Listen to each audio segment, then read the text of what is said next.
بالله من الشيطان الرجيم. بسم الله الرحمن الرحيم. وما أهلكنا من قرية إلا ولها كتاب معلوم ما تسبق من أمة أجلها وما يستأخرون. وقالوا يا أيها الذي نزل عليه الذكر إنك لمجنون لو ما تأتينا بالملائكة إن كنت من الصادقين.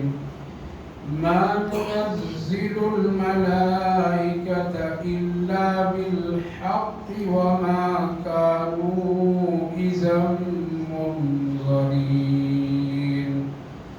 إنا نحن نزلنا الذكر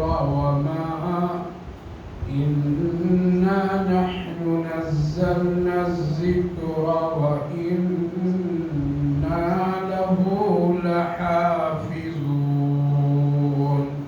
صدق الله العظيم.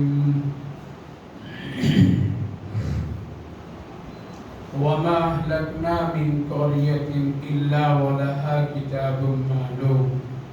اور ہم نے کسی بھی بستی والوں کو ہلاک نہیں کیا مگر اس کا وقت کتاب میں معلوم. ما تسبق من امت اجلها وما يستأخرون. اور کوئی جماعت کوئی قوم آگے بڑھ ہی نہیں سکتی ہے جو اس کا وقت مقرر ہے نہ وہ پیچھے ہو سکتی. وقالوا يا أيها الذي نزل عليه الذكر إنك لمجنون. اور لوگ کہتے ہیں کہ اے وہ شخص تم پر جو قرآن نازل ہوا ہے کیسے ہوا جبکہ تم ایک مجنون اور دیوانہ ہے. لو ما تأتینا بالملائکة إن كنت من الصادقین. اگر تم اپنی بات میں سچے ہو تو فرشتوں کو لے آؤ اگر تم سچے ہو. بھائیو بزرگو، جیسا کہ گزشتہ مجلس میں عرض کیا تھا، قرآن کریم کی یہ سورۃ الحجر ہے جس میں اللہ رب العالمین نے کافروں کی ان کی تمنائیں اور ان کی آرزو اور ان کی خواہشات دنیا سے جانے کے بعد جو لوگ کریں گے اس سے متعلق اللہ نے ابتدائی آیات میں ذکر فرمایا. اس کے ساتھ ساتھ اللہ رب العالمین نے جو نبی کریم علیہ السلام سے بیجا سوالات اور تنگ کرنے کی جو حالات وہ لوگ اپناتے تھے اور خصوصاً قرآن کریم کے سلسلے میں اس کی سخت تردید اللہ رب العالمین نے فرمایا. اس کے علاوہ بہت ساری قوموں کی ہٹ دھرمی کا بھی ذکر اس سورۃ پاک میں اللہ نے کیا اور پھر ان کو کس طرح سے ہلاک اور ان کی گرفت پکڑ کیا اللہ اس کو ذکر کیا ہے. جیسا کہ عرض کیا تھا کہ اللہ تعالیٰ نے فرمایا ایک وہ دن آئے گا جس وقت آنکھوں کے سامنے میدان محشر کے حالات منکر لوگ دیکھیں گے تو وہ لوگ کہیں گے کاش کہ میں مسلمان ہو گیا ہوتا اور مسلمان ہوتا. اللہ رب العالمین نے فرمایا میری زمین پر لوگوں کو چھوڑ دیجیے اور سمجھانا بہت ہو گیا. مکہ کے کافروں سے اللہ رب العالمین کا ایک سخت اور بہت ہی ایک حکم ایسا کہ اس کے بعد پھر کوئی گنجائش ملتی نہیں ان لوگوں کو. اللہ تعالیٰ فرمائے ذرہم یاکلوا ویتمتعوا ویلہموا الامل فسوف یعلمون. میرے منکروں کو، نافرمانوں کو، گنہگاروں کو، کافروں کو چھوڑ دیجیے. آپ سمجھا چکے، چھوڑ دیجیے، کھانے دیجیے ان کو. میری نعمتیں سے خوب فائدہ اٹھانے دیجیے، ہم روکیں گے نہیں، اور لمبی لمبی امیدیں بنا لینے دیجیے۔ موت کے وقت معلوم ہو جائے گا، موت کے وقت معلوم ہو جائے گا۔ لہذا چاہے آج مسلمان ہو یا غیر مسلمان ہو، اللہ تعالیٰ چھوڑ دیا ہے اپنے بندوں، کیا کیا کرنا ہے میری زمین پر کر لو، کتنا کھانا ہے کھا لو، کیا تمہیں عیش موج مستی سے زندگی گزارنی گزار لو، تمہارا میں نے ٹائم وقت مقرر کیا ہے، اسی وقت میں پوچھ رہا ہوں۔ اللہ تعالیٰ بہت مضبوط ہے، طاقت والا ہے، وہ گھبراتا نہیں کہ جلدی پکڑو جلدی پکڑو، اس کا ایک وقت اور ٹائم ہے، اس وقت پکڑتا ہے۔ تو موت کے وقت آدمی کو ساری چیزیں معلوم ہو جائے گی، وہاں نہیں معلوم ہوگی تو قبر میں معلوم ہوگی، وہاں نہیں معلوم ہوگی تو میدان محشر میں معلوم ہوگی، جب کہیں گے لوگ لو کانو مسلمین، کاش کہ میں نیک آدمی بن کر کے آیا ہوتا۔ تو میرے بھائی بزرگوں، اس وقت ہم کو اور آپ کو اللہ رب العالمین نے بے شمار موقع دیا ہے، بہت موقع دیا ہے، کھلا بھی رہا ہے، پلا بھی رہا ہے، وقت پر سلا بھی دیتا ہے، وقت پر اٹھا بھی دیتا ہے، ساری ضروریات کو وقت پر پوری بھی کرا دیتا ہے، کبھی کسی طرح سے کوئی پکڑ نہیں اللہ کی طرف سے۔ لہذا اللہ فرمائے وَمَا أَهْلَكْنَا مِنْ قَرْيَةٍ إِلَّا وَلَهَا كِتَابٌ مَعْلُومٌ، ہم کبھی بھی کسی بھی جماعت، کسی بھی قوم، کسی بھی آدمی یا فرد کہہ لیجئے، اس کو ہم ہلاک نہیں کرتے جب تک اس کا ٹائم نہیں آتا ہے، جب تک اس کا وقت نہیں آتا اس وقت تک کہ ہم کچھ نہیں کرتے، وقت جب آتا ہے تو پھر نہ ادھر نہ ادھر پکڑ لیتے ہیں۔ دنیا میں ہزاروں ایسی مثالیں لوگوں کی موجود ہیں، بہت لوگ کیے، چاہے وہ مسلمانوں میں چاہے وہ غیروں میں۔ مسلمانوں میں بھی جب اللہ نے کبھی پکڑا ہے تو اچھے اچھے بادشاہ، اچھے اچھے حکمراں کی حالات اللہ نے زیر و زبر کر کے رکھ دیا۔ اس کی ایک دنیا میں مثال دیکھیے، بڑے مشہور و معروف نام گزرے، معمر قذافی، لیبیا کا ایک بڑا مضبوط بادشاہ کہلاتا تھا وہ، عراق کا وہ صدام حسین بڑے دلیر کہلاتا تھا، لیکن کچھ ایسے اعمال تھے جو اللہ کو معلوم، ہم کو اور آپ کو معلوم نہیں، اللہ نے زیر و زبر کر کے رکھ دیا، نہیں کر دیا۔ تو اللہ تعالیٰ نافرمانوں کو پکڑتا ہے، وہ پھر نہیں دیکھتا ہے کہ یہ کیا ہے نہیں ہے۔ اس کے علاوہ پچھلی تاریخ اگر ہم لوگ دیکھیں تو فرعون، نمرود، شداد، عاد سب لوگ، لہذا اس وقت میں بھی اگر دھرتی پر اس زمین پر اگر کوئی ظلم کرتا ہے کرنے دیجیے، اس کے پکڑنے والا ہم اور آپ نہیں ہیں، ہم بھی بندے وہ بھی بندے، ہم کو جو حکم دیا گیا ہم اس حکم پر عمل کریں، باقی کام اللہ رب العالمین کا کرنے کا وہ کرے گا۔ ہمارا حکم، ہمارے لیے حکم ہے نماز پڑھنے، پڑھیے، مسجد کو آباد کیجیے، مسجد کو آباد کیجیے، اتنا کیجیے، باقی کام کون کرے گا؟ اللہ کرے۔ ہمارا اور آپ کا کام ہے اذان کو سننا، اس کا جواب دینا، اس کی قدر کرنا، اس کا احترام کرنا، اس کے علاوہ کچھ بھی نہیں۔ باقی کام اللہ چلا لے گا، کب اذان دلوانا ہے، کہاں سے دلانا ہے، کب روکنا ہے، کب نہیں روکنا ہے، اللہ کے ذمے میں ہے۔ حلال و حرام کا مالک وہ ہے، ہمارا اور آپ کا کام ہے حرام سے بچنے کا، حلال اختیار کرنے کا۔ لہذا بندوں کا جتنا کام ہے بندہ کرے، اور رب کا کام جتنا وہ رب کر لیتا ہے۔ لیکن اگر ہم لوگ وہی کام نہیں کریں جو کرنے کا حکم ہوا ہے تو پھر اللہ رب العالمین سب کی گرفت فرماتا ہے، سب کی پکڑ فرماتا ہے۔ وہ ٹائم ہے، وہ وقت ہے۔ وَمَا أَهْلَكْنَا مِنْ قَرْيَةٍ إِلَّا وَلَهَا كِتَابٌ مَعْلُومٌ، وقت سے پہلے میں کسی کو پکڑ دھکڑ نہیں کرتا ہوں، چاہے وہ کتنا ظلم کر رہے، اتنا ظلم کہ لوگ تنگ آ جاتے، اتنا ظلم کہ لوگ پریشان ہو جاتے تھے۔ ہم اور آپ تو بہت کمزور ایمان والے ہیں، بہت کمزور ایمان والے، اتنا کمزور ہیں کہ اللہ سے یقین ہٹا کر کے کاغذ کے پڑیے پر ہم یقین کر لیتے ہیں۔ اتنا ہم لوگ کمزور ہیں کہ کالا دھاگا پیلا دھاگے پر ہم لوگ یقین کر بیٹھتے ہیں۔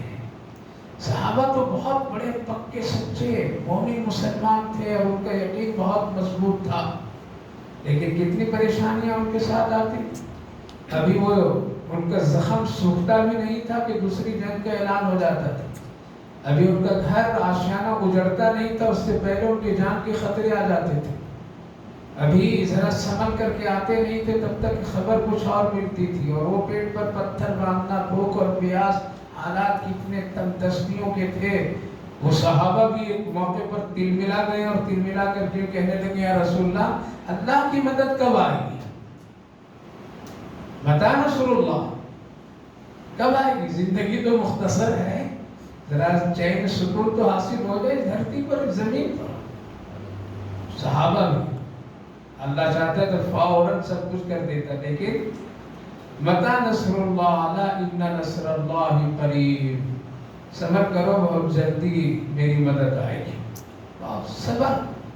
صبر صحابہ کیے، بہت جلدی آ گئی. کتنی جلدی آئی کہ پھر کوئی روک نہیں سکا، کامیاب ہو گئے صحابہ. تو میرے بھائی بزرگ، ہم لوگ کمزور ہیں، ہم لوگوں کو بہت سارے مشکلات سے گزرنا پڑے گا، تب کہیں جا کر کے آخرت کی کامیابی ملے گی. لیکن یہ ظالم بچیں گے نہیں اللہ کی پکڑ سے، یہ تو یقین رکھیے پکڑ سے کوئی نہیں بچ سکتا ہے. اگر یہاں سے تھوڑے سے وہ بچ جائیں گے، لیکن آخرت تو ہمارا رب کا یقین کی چیز ہے نا. جنت اور جہنم تو ہے وہاں پر، صدا کا مسئلہ ہے وہاں پر. تو اللہ فرمائے ما تسبق من امتی نجلا وما یستاخرون، جب ہماری پکڑ آئے گی تو کوئی آدمی ادھر سے ادھر نہیں ہو سکتا ہے. پھر وہ خوشی سے اس جگہ پر آئیں گے، جائیں گے خوشی سے آئیں گے، چلو یہ کرو پہنچو. لہذا فرعون خوشی سے گیا ہے گھر کھونے کے لیے. اگر اس کو معلوم ہوتا کہ ہم سمندر دریا میں ڈوب کر کے مر جائیں گے تو جاتا ہوگا بھی نہیں، لیکن خوشی سے بھاگتا ہوا جا رہا ہے. شداد کو اللہ ہلاک کر رہا ہے تو خوشی سے جنت اپنی دیکھنے کے لیے جا رہا ہے کہ چلو اپنی بنائی ہوئی جنت ہم دیکھیں گے. تو میرے بھائی بزرگوں، ہزاروں ایسی مثالیں جب اللہ کی پکڑ آتی ہے تو آدمی خوشی سے وہ کام کرتا ہے جو کام اس کے لیے گرفت اور مصیبت کا ذریعہ. اس وقت دنیا میں ظالموں کے لیے یہی کام ہو رہا ہے. اس لیے ہم کو وہ کام کرنا ہے جس کام کرنے کا ہم کو حکم ہے. نماز پڑھیے، پابندی سے پڑھیے، خوب پڑھیے، اذان کی قدر کیجیے، قرآن پر حملہ، قرآن پڑھیے، پڑھائیے، سنیے، سنائیے. مسجدوں کو آباد کیجیے، ویران مت کیجیے. نہیں حضرت ویران نہیں کر رہی، یہ ویران نہیں تو اور کیا ہے؟ فجر میں کتنے صفحے ہیں، کہاں چلے جاتے ہیں لوگ؟ کہاں کی دکان کھول کر کے بیٹھے رہتے ہیں، کہاں کی تجارت میں چلے جاتے ہیں. دیکھیے، غور کیجیے، 2-1 صفحے ہوتی ہے مشکل سے. تو میرے بھائی بزرگوں، جب ہم اللہ کے گھر کو آباد کریں گے، اللہ ہماری دنیا بھی آباد کر دے گا، ہمارا گھر بھی آباد کر دے گا، ہماری تجارت بھی آباد کر دے گا. لیکن اگر ہم آباد نہیں کریں گے یہاں تو پھر ہر جگہ ویرانی نظر آئے گی. اس لیے بڑی مسجدیں ویران ہو گئی اور ابھی بھی خالی پڑی ہوئی ہے. ہمارے اور آپ کے سامنے تو چند مساجد کی تصویریں آ رہی ہے، ورنہ کتنے ایسی مسجدیں بڑی خالی پڑی ہوئی جہاں غیر لوگ اس پر قابض ہیں، وہ دینا بھی چاہتے ہیں لیکن لینے والا کوئی نہیں ہے.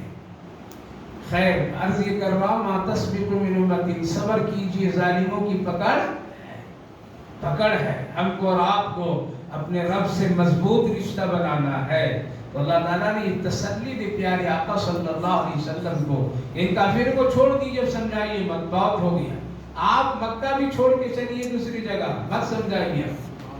جب اللہ کی نعمت کی کوئی ناقدری کرتا ہے تو اللہ رب العالمین خیر کے سارے دروازے کیا کرتا ہے؟ بند کر دیتا ہے. کوئی سمجھانے والا نہیں ملے گا، کوئی نماز پڑھانے والا نہیں ملے گا، کوئی فاتحہ خوانی کرنے والا نہیں ملے گا، کوئی اچھی بات کہنے والا نہیں ملے گا، اذان سنانے والا کوئی نہیں ملے گا. مکہ والوں نے ناقدری کی تو اللہ نے اپنے حبیب کو فرمایا آپ اس زمین پر مت رہیے، میرا گھر ہے یہاں، لیکن آپ یہاں سے چلیے. مدینہ لے آئے اللہ رب العالمین. تو ناقدری کرنے والوں کو پھر اللہ سزا دیتا ہے. پھر پاک صاف کیا اللہ رب العالمین، تب پھر دوبارہ رسول اللہ صلی اللہ علیہ وسلم کو مکہ المکرمہ میں داخل فرمایا. ما تسبق من امتی، اب پکڑ کا وقت آیا تو اللہ پکڑا. وقالوا یا ایھا الذی نزل علیہ الذکر انک لمجنون. ہمارے اور آپ کے سامنے قرآن کریم ہے، خوب اچھی طرح دیکھتے ہیں. دنیا میں یہی ایک کتاب ہے جو اتنا آسان، اتنا سستا، اتنا عام ہے کوئی بڑے یونیورسٹی کے بڑے پروفیسر صاحب اگر کوئی کتاب لکھتے ہیں، سائنسداں کوئی کتاب لکھتے ہیں، کتنی مہنگی ملتی ہے؟ ہر آدمی اس کو خرید سکتا ہے؟ کوئی نہیں، بہت مشکل ڈھونڈنا پڑتا ہے، بڑی قیمت دے کر کے حاصل کرنی پڑتی ہے، جبکہ ایک بندہ لکھا ہے، ایک انسان لکھا ہے۔ یہ اللہ کا کلام ہے، کتنا اللہ آسان کیا ہے، سستا بھی ہے قیمت کے اعتبار سے، جو بازار میں ہونا ہے اور آپ کو قیمت دے کر کے قرآن کا نسخہ حاصل کرنا پڑتا ہے۔ ہر ایک آدمی اس کو لے سکتا ہے، کسی کے لیے پابندی نہیں ہے، اتنا عام فہم ہے یہ کتاب۔ کیوں؟ اللہ کا کلام ہے، اللہ کے ہر ایک بندے ہیں تو اپنا کلام خاص نہیں کیا بلکہ عام کر دیا۔ لہذا اس کی خوبی، اور جب اس کے نزول کا وقت آیا تو اللہ رب العالمین نے مکے میں بھی خوب عام کیا، لوگ شوق سے آ کر کے سنتے تھے تو سنتے ہی رہ جاتے تھے۔ مکہ والے بڑے پریشان ہوئے، سوالات کرنے لگے، وقالوا یا ایھا الذی نزل علیہ الذکر، کہتے تھے اے وہ شخص یعنی محمد صلی اللہ علیہ وسلم کو کہ یہ بتلاؤ کہ یہ اگر کتاب تم پر نازل ہو رہی ہے، اللہ کا کلام ہے، تم تو اس لائق ہو نہیں، نعوذ باللہ، تم تو پڑھے لکھے بھی نہیں ہو، تم تو مجنون ہو، نعوذ باللہ، انک لمجنون۔ اور اللہ کا کلام تو اچھے لوگوں پر نازل ہونا چاہیے تھا، اچھے دماغ والوں پر آنا چاہیے تھا، مالداروں کے پاس آنا چاہیے تھا، یہ کیسے آپ کے پاس آ گیا؟ لو ما تأتینا بالملائکہ، اگر ہے اسی بات تو جو فرشتہ لے کر کے آتا وہ فرشتہ کو لا میرے پاس، وہ آ کر کے کہے گا کہ ہاں ہم لا رہے ہیں اور ان کو دے رہے ہیں، پھر ہم سوچیں گے، مشورہ کریں گے، پھر ہم تصدیق کریں گے۔ حالانکہ یہ بات جو لوگ کہا کرتے تھے وہ لوگوں کے حالات خراب کرنے کے لیے کرتے تھے، لیکن خود اندر سے وہ جانتے تھے کہ یہ اللہ کا کلام ہے، اسی لیے تو لوگ چھپ چھپ کر کے جا کر کے قرآن کریم کو سنا کرتے تھے۔ جو لوگ منع کرتے تھے وہ چھپ چھپ کر کے سنا کرتے تھے۔ ابو جہل، عتبہ بن شیبہ، امیہ بن خلف، ابو لہب، یہی لوگ منع کرتے تھے اور یہی لوگ سوالات کرتے تھے کہ اگر یہ کتاب نازل ہو رہی اللہ کی طرف سے تو کون فرشتہ لا رہا ہے، اس فرشتے کو ہمارے پاس لاؤ۔ دیکھیے کتنی اچھی بات اور کتنا شاندار جواب اللہ نے دیا۔ ما ننزل الملائکۃ الا بالحق وما كانوا منذرین، ہمارے فرشتے یوں ہی نہیں آتے ہیں تو کام کر کے جاتے ہیں، کیا ٹائم پر آتے ہیں اس وقت کام کرے گا؟ تم دیکھنا چاہتے ہو تمہارا جس وقت ٹائم اس وقت فرشتے آئے گا، کوئی دوسرا نہیں آئے گا، اس وقت وہ کام کرے گا، اس وقت کام کرے گا۔ ما تسبق ما ننزل الملائکۃ الا بالحق، ہم فرشتوں کو یوں ہی نہیں ہر ایک ایرے غیرے کے جواب کے لیے ہم بھیج دیں، ہر ایرے غیرے لوگوں کے سوال کا جواب دینے کے لیے فرشتوں کو پیش کر دے، اس کا بھی جواب دو، اس کا بھی جواب دو، اس کا بھی جواب دو، نہیں، بلکہ ہم بھیجتے ہیں، ایک وقت ہے، اس وقت آئے گا، اور جب وہ آئے گا اس وقت تمہارے لیے کوئی مہلت بھی نہیں ملے گی۔ کب آتا ہے فرشتہ؟ کتنے کو آ کر کے لے گئے؟ کبھی ملاقات ہوئی نہ نہیں ہوئی؟ پتہ یہ چلا کہ وہ آتے ہیں، ٹائم پر آتے ہیں، رات کا فرشتہ آتا ہے، دن کا فرشتہ جاتا ہے، روز کے یہ سلسلہ فرشتوں کا، سب کا کام الگ الگ ہے، سب کا کام الگ الگ ہے، سب کے نظام اللہ نے الگ بنا رکھا ہے، اسی طرح سب کا جواب دیتے پھر فرشتے، تو پھر ہم لوگ اللہ اکبر فرشتے کو پریشان کر کے رکھتے ہیں۔ انسان ہر دھرم ہے، تو اللہ تعالیٰ نے کیا خوبصورت جواب دیا، تم پوچھتے ہو کہ فرشتہ دیکھنا چاہتے ہو، دکھا دوں گا، اور اس کا کیا ہے؟ وقت ہے، وہ جس وقت دکھاؤں گا تم کتنا بھی عذر کرو گے، مہلت مانگو گے، ذرا سا تھوڑا سا ادھر سے ادھر سے کچھ بھی نہیں، وما كانوا اذا منذرین، نہیں مہلت ملے گی، ہے فرشتے آئیں گے۔ اس لیے میرے بھائی بزرگو، ہر ایک آدمی کے پاس فرشتہ ہے، لیکن فرشتوں کے دو درجے ہیں، نیک لوگوں کے لیے الگ اور گنہگاروں کے لیے الگ، کافروں کے لیے الگ، ایمان والوں کے لیے الگ، لیکن روح نکالنے والا فرشتہ ایک ہی ہے، حضرت اسرائیل علیہ السلام، وہ روح نکالتے ہیں، اس کا نظام ہے اچھے اور برے کے ساتھ میں کرنے کا، لیکن پھر وہ فرشتے نیک لوگ جو آتے ہیں ان کے ساتھ میں روح لینے کے لیے ان کو وہ حوالے کر دیتے ہیں۔ یا پھر کبھی کبھی فرشتوں کو دیکھنا ہے تو یہ جو نظام دیکھ رہے ہیں اور آپ، یہ سب نظام جو چل رہا ہے، بادلوں کا ادھر سے ادھر ہونا، بارش کا اترنا، ہواؤں کا تیز ہو جانا، رات کا نظام، دن کا نظام، اور اللہ رب العالمین نے فرمایا ہے تمہارے ساتھ تو روز فرشتے رہتے ہیں، ہے یا نہیں ہے؟ تو فرشتے نام معلوم ہے؟ کرامن کاتبین یعلمون ما تفعلون ان الابرار لفی نعیم وان الفجار لفی جحیم۔ دو فرشتے کرامن کاتبین یہ لکھ رہے ہیں، ان کے لکھنے سے پتہ چل جائے گا تم نیک ہو یا برا۔ ان الابرار لفی نعیم وان الفجار، یہ تو روز ہیں فرشتے، تم دیکھتے نہیں ہو۔ سوال یہ پیدا ہوتا ہے کہ آخر کیوں نہیں اللہ دکھا رہے؟ دکھا دیتا تو بہت اچھا تھا نا، دکھاتا تو بہت اچھا تھا، ہم دیکھ لیتے۔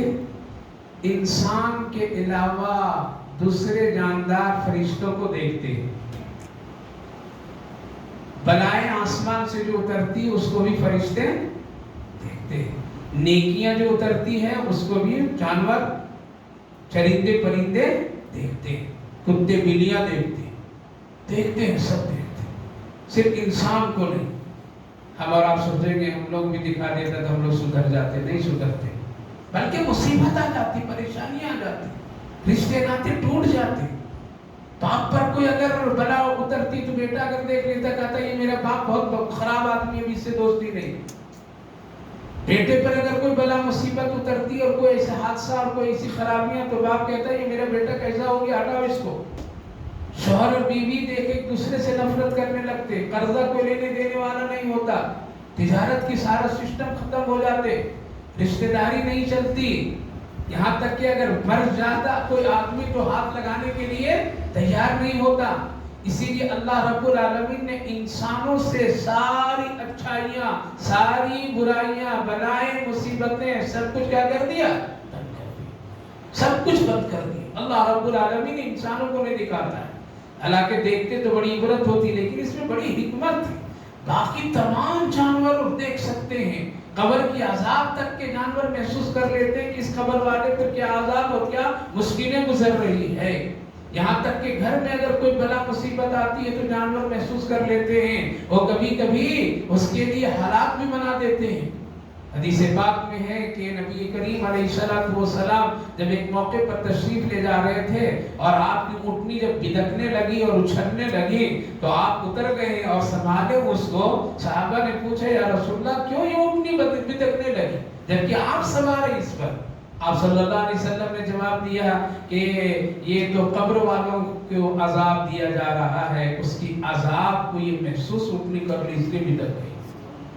میرے بھائیوں بزرگوں، تو جانوروں کو یہ بات محسوس ہو جاتی، لیکن ہم کو اور آپ کو لہذا فرشتے روز آتے جاتے ہیں اور روز ہمارے کندھے پر ہیں۔ تو پھر یہ سوال کرنا تو لغو ہے کہ فرشتہ آتا اور ہم کو دکھاتا کہ اللہ اتنا مجبور ہے، کہ اللہ اتنا کمزور ہے، کہ اللہ کی طاقت نہیں ہے، وہ تو اس کو بدلے گا اس کو لائے گا، اس کو بدلے گا اس کو لائے گا، ہم کو بدلے گا اس کو ہماری جگہ پر دوسروں کو لائے گا۔ اللہ تو بڑی طاقت اور قوت والا ہے، اسی لیے فرشتے ٹائم پر آتے ہیں جب اللہ رب العالمین نے ان کو موقع دیا اور حکم دیا تبھی آئیں گے، اس سے پہلے وہ کبھی بھی نہیں آئیں گے۔ ما ننزل الملائکۃ الا بالحق وما كانوا اذا منذرین۔ لہذا تمہارا یہ سوال ہے لوگوں کہ اے محمد صلی اللہ علیہ وسلم جو یہ قرآن تم پر اتر رہا ہے وہ فرشتہ کون ہے؟ لاؤ دکھاؤ یہ سارا سسٹم بند، یہ سارا سسٹم۔ اب نبی کریم علیہ السلام کو تسلی کہ اگر آپ یہ سوچتے ہیں کہ یہ دشمن لوگ قرآن کو بدل دیں گے، آپ یہ سمجھتے ہیں کہ یہ لوگ قرآن کو ختم کر دیں گے، نہیں، اِنَّا نَحْنُ نَزَّلْنَا الذِّكْرَ وَإِنَّا لَهُ لَحَافِظُونَ۔ ہم نے اس قرآن کو نازل کیا ہے، ہم ہی نے اس کو اتارا ہے، لہذا اس کی حفاظت کی ذمہ داری بھی ہم لے رہے ہیں اور ہمارے اوپر ہے۔ 4 آسمانی کتاب کتنے؟ توریت، زبور، انجیل، قرآن۔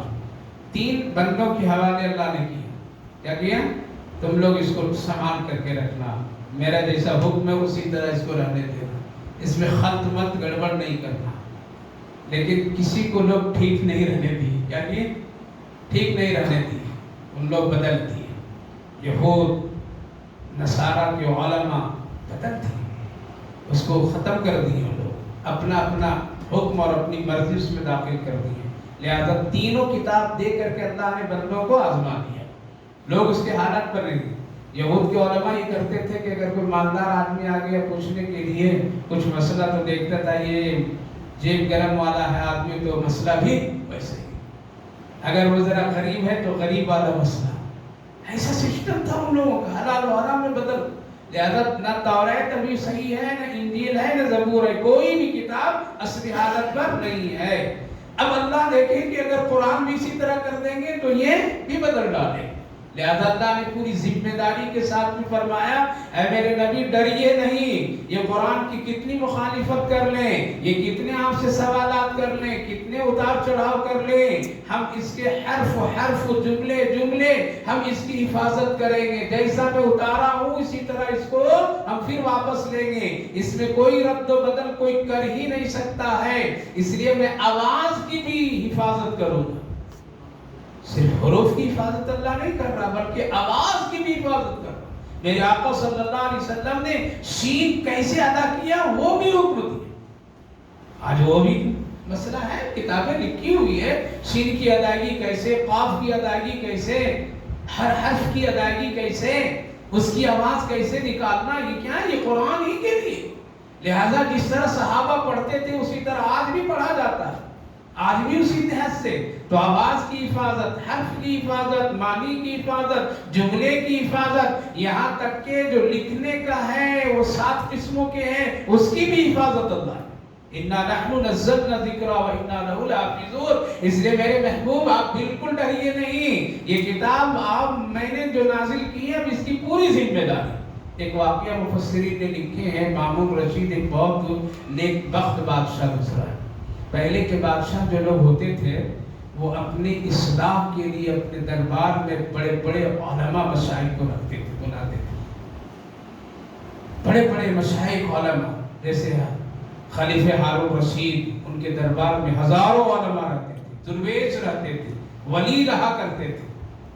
ہمارے قریب کے جو بادشاہ گزرے حضرت عالمگیر اورنگزیب علیہ الرحمہ اپنے دربار میں 500 بڑے بڑے ماہر علماء کو رکھتے تھے، اور اپنی اصلاح اور اپنی ہمیشہ کوئی بھی کام جائز ناجائز بغیر ان سے پوچھے نہیں کرتے تھے۔ جو آج لوگ الزام لگا دے رہے ہیں حضرت اورنگزیب علیہ الرحمہ پر کہ یہاں اس نے توڑا، یہ بیٹھایا، وہ کیا، ارے اتنے پکے سچے تھے، اسلام کے پیروکار تھے، حلال و حرام کی اتنے وہ ماہر تھے اور عمل کرنے والے تھے، اللہ اکبر، وہ کبھی بھی علماء سے پوچھے بغیر کوئی کام کرتے ہی نہیں تھے۔ 500 علماء، اسی لیے فتویٰ ہے، فتویٰ عالم گیری، جو ان کے زمانے میں لکھی گئی، کئی جلدوں میں ہے، اور ہندوستان میں بھی وہ کتاب اور باہر ملکوں اسلامی ملکوں میں بھی وہ کتاب چلتی ہے۔ اتنے حلال و حرام کی فرق کرنے والے، اللہ اکبر، حج کبھی بھی نہیں کیے۔ آپ کہیں گے اتنا بڑا بادشاہ حج کر لینا تھا نا، نہیں کیے۔ لوگ پوچھیں کیوں نہیں حج کیے؟ حج تو بہت اہم عبادت ہے۔ تاکہ میرے پاس پیسے ہی نہیں اتنا کہ میں حج کروں، اپنا ذاتی پیسہ میرے پاس نہیں، ملک کے خزانے کا ہے، لیکن میں اس کے پیسے سے حج نہیں کروں گا۔ حج نہیں کی، وصیت لکھی انہوں نے اپنی موت سے پہلے۔ دیکھو میں نے جو ٹوپی بن رکھی ہے اور بیچتے تھے جو، اس سے 4 آنے یہ کتنے پیسے جمع ہیں، اسی پیسے سے میرا کفن بنانا، دوسرے پیسے اس میں نہیں لگانا۔ ملک کا بادشاہ، کتنا بڑا بادشاہ، اور قرآن کریم جو لکھا ہوا اس پر مجھے محنت کے کوئی، میرے کتاب کو کوئی خریدے لکھے ہوئے اور اس پر کوئی ہدیہ مجھے دیا، وہ پیسہ بھی ہے، تو وہ پیسے میرے مرنے کے بعد میں میری بخشش و مغفرت کے لیے غربا میں تقسیم کر دیں۔ ایسا بادشاہ، اس پر ہم لوگ الزام لگا رہے ہیں، ہم لوگ بھی ذرا سا کبھی کبھی سانس ٹھنڈی لے کر کے ہاں شاید ایسا کیے ہوں گے، کبھی بھی مت سوچیے، بدزن کبھی بھی نہیں ہوئی ہے، کبھی ویسا کر ہی نہیں سکتے ہیں۔ کسی کی عبادت خانے کو گرا کر کے مسجد بنا دینا کبھی بھی نہیں کر سکتے. کسی کو ناحق قتل ہی نہیں کر سکتے. جو آدمی اتنا ڈرتا ہو اور حلال و حرام کا اتنا وہ ان کے سامنے مسئلہ ہو, وہ کبھی ایسا کر سکتے ہیں؟ تو عرض یہ کر رہا تھا کہ بادشاہ لوگ پہلے اپنے دربار میں کیا رکھتے تھے؟ بڑے بڑے علماء. مامون رشید کے پاس ایک یہودیوں والا عالم آیا کرتے تھے, بڑے ماہر. ان کو ایک مرتبہ انہوں نے دعوت دی کہ بھائی اسلام بڑا اچھا مذہب ہے, قبول کر لو. کہا کہ نہیں قبول کرتا ہوں, لیکن تعلقات تھے, نہیں قبول کیا. 1 سال کے بعد پھر وہ آدمی دربار میں آیا, لیکن اب آیا تو مسلمان بن کر کے آیا. بادشاہ نے پوچھا مامون رشید کہ کیا بھائی اسلام قبول کر لیے؟ تم 1 سال پہلے آئے تو میں نے تم کو محبت سے دعوت دی تھی, لیکن تم قبول نہیں کیا, تو ہم نے تم پر زور بھی نہیں دیا, لیکن اب تم اسلام کو قبول کر لیا, مسلمان بن گئے. کہاں بن گیا؟ کس کی وجہ سے بنا؟ کہا کہ قرآن کی وجہ سے بنا. کیسے بنے قرآن کی وجہ سے؟ کہا کہ میں خوش خط لکھتا, مطلب کتابت کرتا ہوں. میں پہلے توریت 3 نسخے لکھے. کتنے؟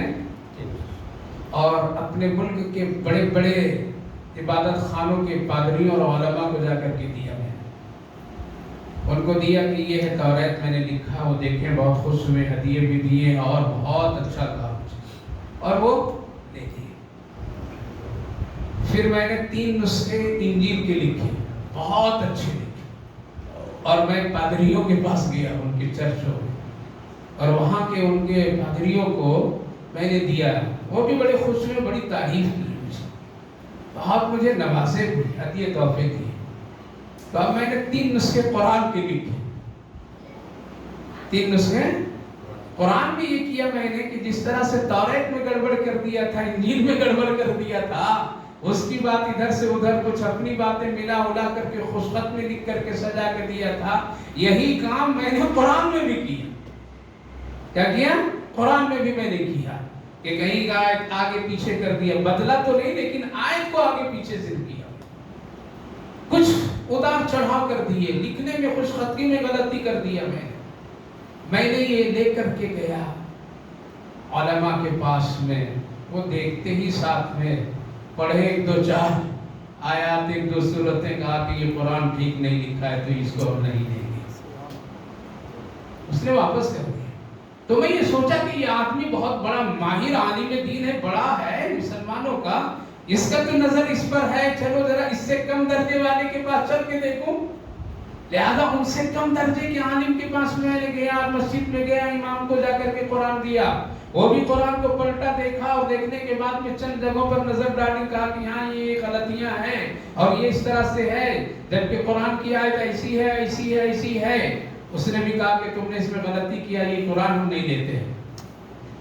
میں سوچا کہ شاید کہ یہ بھی ذرا کچھ علم رکھتا قرآن کے بارے میں, چلے ایک عام آدمی کو ہم دے کر کے دیکھتے ہیں, ایک عام آدمی کو دے کر کے دیکھتے ہیں کہ وہ کیا کرتا ہے. جب میں ذرا ایک پڑھا لکھا سیدھا سادھا مسلمان کے پاس بھی جا کر کے دیا اور وہاں اس کو پیش کیا, تو کہا کہ رکیے لوں گا, لیکن ذرا سا میں اس کو پڑھ لیتا ہوں. جب اس نے پڑھا اور پڑھنے کی شروعات کیا ہے تو وہ بھی ذرا اس میں گڑبڑی محسوس کیا. وہ دوسرا نسخہ لایا اور ملانے لگا کہ یہ کیوں اس طرح سے. اس لیے کہ جب آدمی قرآن کی بار بار تلاوت کرتا ہے تو اس کی زبان پر میں وہ آیتیں چڑھ جاتی ہیں. یہ قرآن کی خاص خاصیت ہے.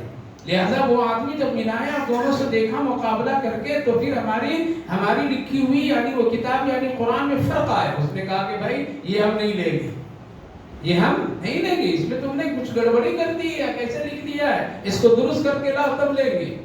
لہذا تینوں جگہ سے ہم کو اس کو رد کر دیے, لوگ ٹکرا دیے اور قبول نہیں کیے.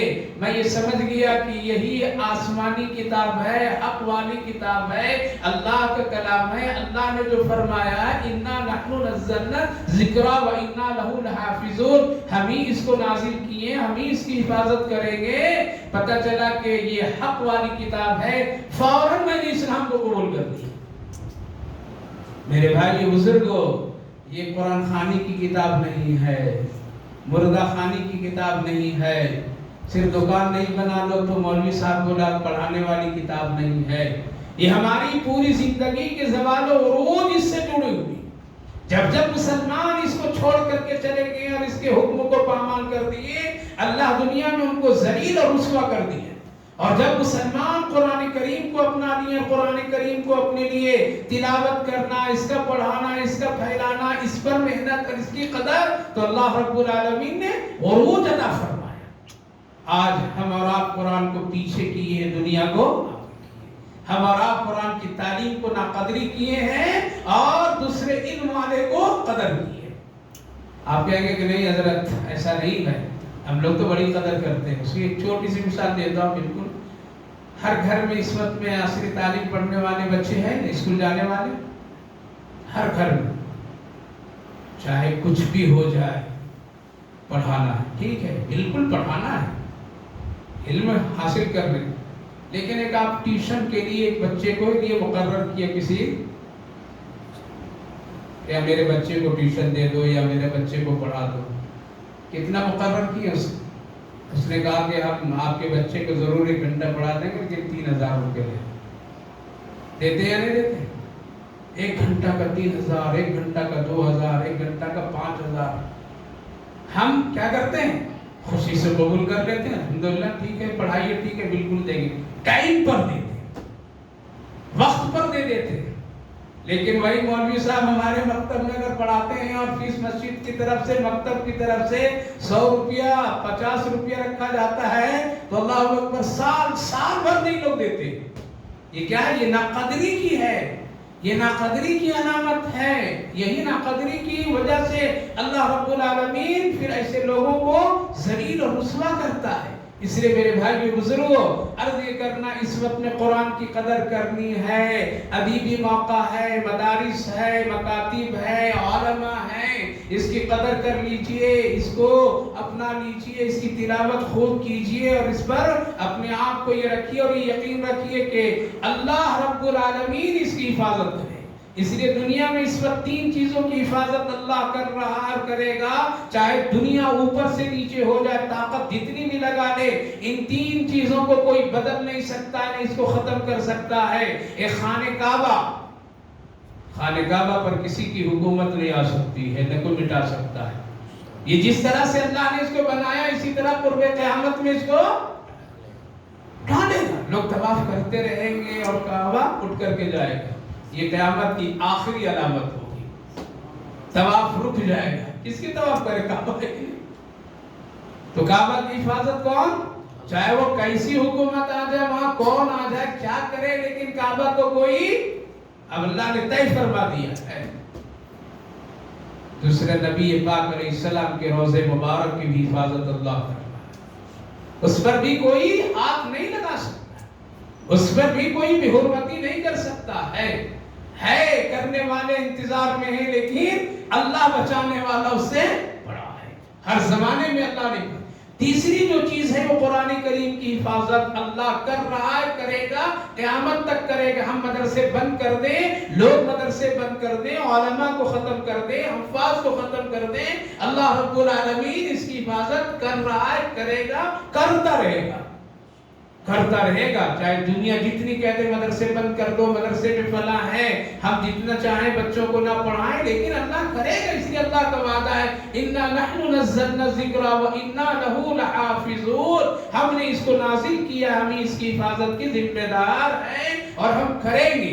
اس لیے میرے بھائی بزرگوں، دنیا میں سب سے بہترین کتاب، سب سے آسان کتاب، سب سے بہترین قانون، سب سے بہترین ضابطہ، سب سے خوبصورت نظام، اللہ اکبر، یہی کتاب ہے کہ ہر عمر کے سینے میں یہ کتاب بس جاتی ہے۔ اس کے علاوہ دنیا میں یہودی لوگ خود ترقی کیے کر رہے، دنیاوی اعتبار سے، مذہبی اعتبار سے نہیں ہے ترقی۔ مسلمان الحمدللہ آج بھی اپنے مذہب پر ہے اور ترقی کر رہا ہے۔ 5 مرتبہ ذرا آ کر کے دیکھیں اپنے چرچوں میں، تب پتہ چلے گا۔ مسلمان جس طرح سے دن میں 5 مرتبہ نماز کے لیے مسجد میں جس حال میں بھی آتے جاتے ہیں، اتنے کسی عبادت خانے میں لوگ جاتے آتے ہیں، چلیے وہ اپنے مذہبی کتاب کا ایک بھی حافظ بنا سکے آج تک کہ وہ ڈاکٹر، انجینئر، دنیا سب بنا لیے، ایک بھی پوچھ لیجئے، کوئی بھی نہیں پیش کر سکتا ہے۔ یہودی لوگ اپنے تورات کے حافظ نہیں پیش کر سکتے، انجیل کے نہیں پیش کر سکتے، گیتا رامائن کے نہیں پیش کر سکتے، ہندو مذہب کے لوگ کوئی نہیں پیش کر سکتے کہ میری پوری کتاب کے ایک حافظ بنا ہوا پوری یاد ہے۔ مسلمان سے پوچھ لو، ایک نہیں اپنے گلی سے 10 کو نکال کر کے پیش کر دے گا۔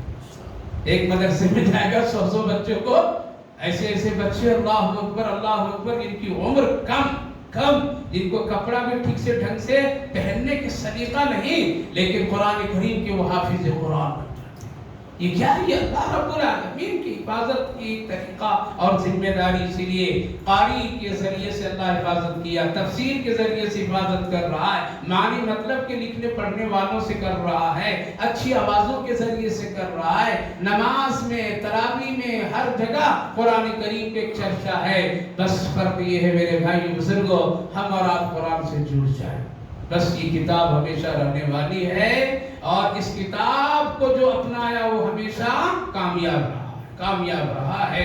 اسی لیے اس سے جڑیے، اس کی تلاوت کیجئے، روزانہ اپنے گھر میں تلاوت کا معمول بنائیے، اور اپنے طور پر میں جتنا ممکن ہو سکے علماء حفاظ کی آپ قدر کیجئے اور اس کو فروغ دیجئے۔ آپ اپنے بچے کو حافظ قرآن اگر نہیں بنا سکتے، نہیں بن رہا ہے، تو ان بچوں کو جو حافظ قرآن بن رہے ہیں ان کا خیال آپ ضرور کیجئے، مدرسوں کو کیجئے، مکتب کی کیجئے۔ اسی سے زندہ ہے دین، اور اسی سے ہم لوگ زندہ ہیں۔ اور آج ہمارے تمام چیزوں سے جو دشمنی ہے وہ کس سے ہے؟ مسجد، مدرسہ، اذان ہے نا، اور کچھ ہے؟ ارے یہ وہ چیزیں ہیں جس سے تو اس کی بھی بھلائی ہے۔ اور اگر غور کر کے دیکھ لیا جائے تو پوری دنیا میں ہمارے ملک سے زیادہ ترقی یافتہ ممالک جو ہیں، امریکہ ہے، UK ہے، لندن ہے، جرمن ہے، کیا وہاں اذان نہیں ہوتی؟ وہاں تو اذان خوب شوق سے لوگ دے رہے، وہاں پر سڑکوں پر لوگ نماز پڑھتے ہیں اور لوگ کھڑے ہو کر کے جگہ دے دیتے ہیں۔ وہ جانتے ہیں کہ اس میں ملک کی ترقی ہے، وہ جانتے ہیں اس سے امن اور سکون پیدا ہوتا ہے، وہ جانتے ہیں اس سے کوئی روزی روزگار کا ہمارا کوئی مسئلہ نہیں ہے۔ اس لیے آج اس کی وہ لوگ قدر کر کے اپنے ملک میں ترقی، یہ تو ہمارے لیے بد نصیبی ہے کہ کوئی لوگ اس کو روک کر کے اپنے آپ کے لیے خیر کے دروازے بند کر رہے ہیں۔ اس لیے ہم لوگ قدر کریں، وہ قدر کریں یا نہیں کریں گے؟ ہم لوگ کریں گے، کیسے کریں گے؟ اذان سنیے، اذان دیجیے، کہاں دیں گے؟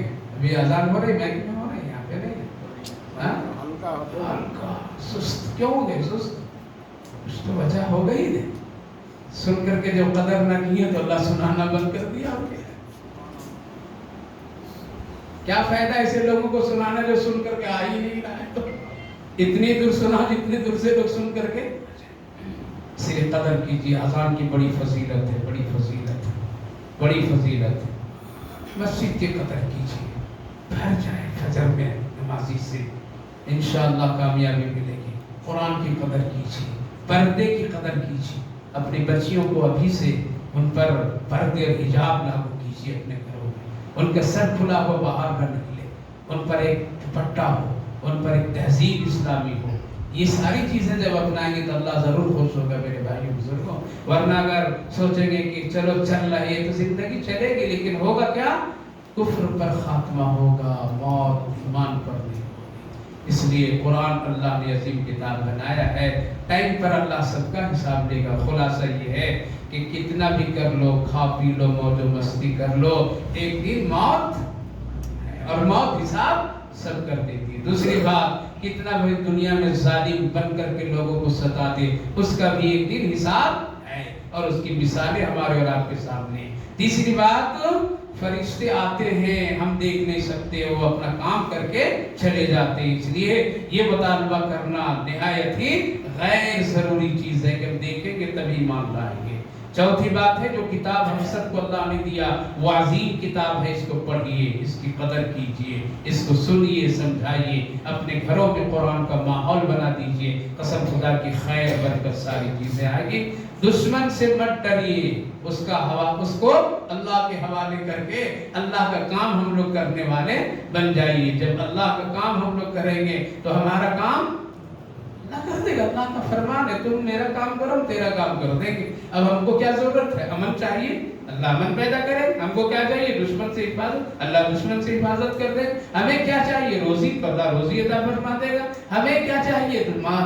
مظلوم بن کر کے جو زندگی گزار رہے ہیں اللہ خوشیاں عطا سکون عطا کر دے، اللہ کرے گا۔ اس لیے ہم لوگ اللہ سے جڑے، اللہ کا کام کریں، نماز پڑھیے، روزہ رکھیے، قرآن کی تلاوت کیجیے، آپس میں محبت کے ساتھ رہیے، ماں باپ کی خدمتیں کیجیے، ذکر و اذکار کیجیے، پیارے آقا صلی اللہ علیہ وسلم کی ایک سنت کو چھوٹی چھوٹی اپنی زندگی میں کیا کیجیے؟ داخل کیجیے۔ انشاءاللہ اس کی برکتیں جب آئے گی تو پھر دنیا دیکھتی رہے گی کہ مسلمان زندہ مسلمان ہے۔ اللہ ہم سب کو توفیق عطا فرمائے۔ اللہم صلی علی سیدنا نبینا حبیبنا مولانا محمد وبارک وسلم علیہ۔ اللهم ربنا آتنا في الدنيا حسنة وفي الآخرة حسنة وقنا عذاب النار۔ اللہ ہم سب گنہگار خطاکار اپنے فضل فرما دیجیے، رحم فرما دیجیے۔ یقیناً ہم سب آپ سے اللہ دور ہو کر کے اپنی مرضی اور خواہشات پر زندگی گزار رہے ہیں، جس کی وجہ سے یہ سارے حالات آتے جاتے رہتے ہیں۔ اللہ تو ہم سب سے راضی ہو جائیے، ہم سب کو ہدایت کی توفیق نصیب فرما دیجیے۔ اللہ ایمان، اسلام، قرآن، اللہ سب کی قدر کی توفیق نصیب فرما دیجیے۔ اللہ رحم فرمائیے، کرم فرمائیے۔ اللہ اس مجلس مبارک کو قبول فرمائیے۔ جتنے بھائی بزرگ نوجوان بچے آئے بیٹھے سنے سب کے اس عمل کو بے حد قبول فرمائیے۔ اس کی برکت سے سب کو خوشیاں نصیب فرما دیجیے، سب کی زندگیوں کی دشواریوں کو دور فرما دیجیے۔ اللہ سب کو نیکیوں کی توفیق نصیب فرما دیجیے۔ نمازیں بہت چھوٹ گئی، اب نہ چھوٹے مولا، اسی زندگی دے دیجیے۔ اللہ نبی کی سنت سے بہت دور اب نہ ہو، اللہ قریب کر دیجیے، عمل کی توفیق نصیب فرمائے۔ ہم لوگ آپس میں بہت لڑے بھڑے، حسد بغض کیے، اللہ اب تو ذرا دل کو پاک کر کے اپنی محبتیں عطا فرما دیجیے۔ اللہ آپس میں اتحاد اتفاق کی دولت سے ہم سب کو مالا مال فرمائیے۔ یا ارحم الراحمین، یا اکرم الاکرمین، ہم سب محتاج ہیں تو اپنے فضل سے روزی میں برکت، صحت میں برکت، تجارت میں برکت، معاملات میں برکتیں نصیب فرما دیجیے۔ اللہ جن کی جو بھی مرادیں ہیں تو سب کا حل کرنے والا ہے، سب کا کام تو ہی بنانے والا ہے، تو ہی ہے سب کے دکھ درد کا سہارا بننے والا ہے۔ اللہ تجھ سے نہ سناویں تو ہم لوگ کس سے سناویں؟ کوئی دنیا میں سننے والا نہیں ہے تیرے سوا۔ اللہ ہم سب کا سن کر کے ہم سب پر فضل فرما دیجیے، رحم فرما دیجیے، کرم فرما دیجیے۔ بیماروں کو صحت و شفا نصیب فرما دیجیے، صحت مندوں کو سلامتی نصیب فرما دیجیے۔ اللہ جو لوگ دنیا سے جا چکے ہیں ان سب کی مغفرت فرما دیجیے۔ ہماری دعاؤں کو اپنے فضل و کرم رحمتوں سے قبول فرمائیے۔ صلی اللہ علی النبی وعلی آلہ وسلم۔ سبحان ربک رب العزت عما یصفون وسلام علی المرسلین والحمد للہ رب العالمین۔